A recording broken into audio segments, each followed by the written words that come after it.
Mayong aga galida sa inyo nga tanan Tara updi nyo ko for a day in my life. Subo nga adlaw duwa akon obra sa McDo kag sa Rosno. Manuglakat na ko sini pero bag-o sina mahaboy ko tanay basura.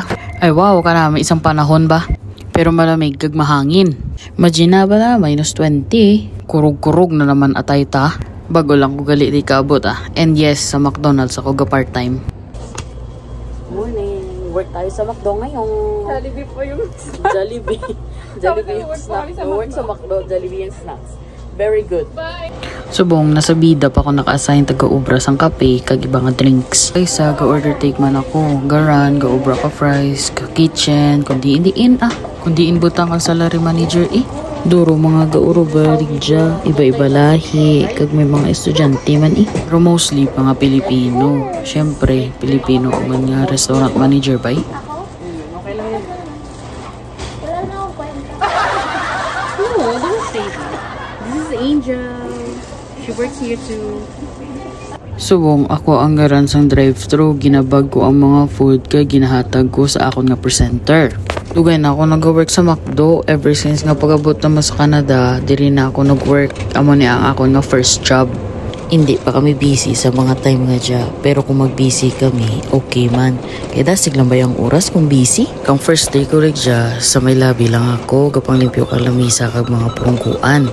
Start from the bottom, ika nga. After a week mang kariya, gimbutang nandar na ako sa till, nag-take order ako doon dyan sa tubang. Budlayan pa ako kay ti English. Hindi man ba kita kamaangkid mag-English? Ang English pa natin kinamatis pa.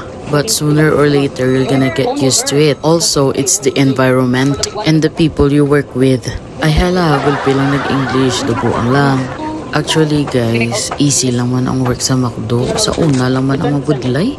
Nami gani ridya kara magubra kay syempre tudloan nanda ikaw every station. Nami pa karaya kung master mo every station. Diin lang ikaw pwede ibutang skills nga ginatawag bla. Sa tutuod lang bisan McDo lang rea basta may stable job and income ka. May pangbayad ka rin sa mga bills mo kag makasave ka pa. Wala man sa kahinambuga during COVID time nag-close halos tanan ng mga restaurants. McDo still standing.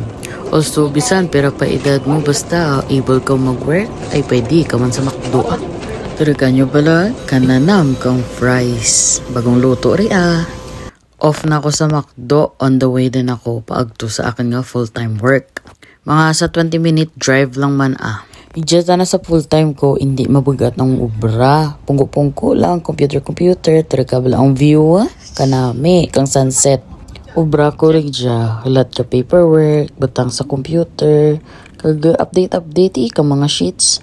Ako man ga-check kung may dangerous goods ang trailer, tapos kung need nanda ang placards kag UN. Also, pag kinanglan nanda ang weights, ginatugro ko man gananday kung pirang weight kanda nga trailer.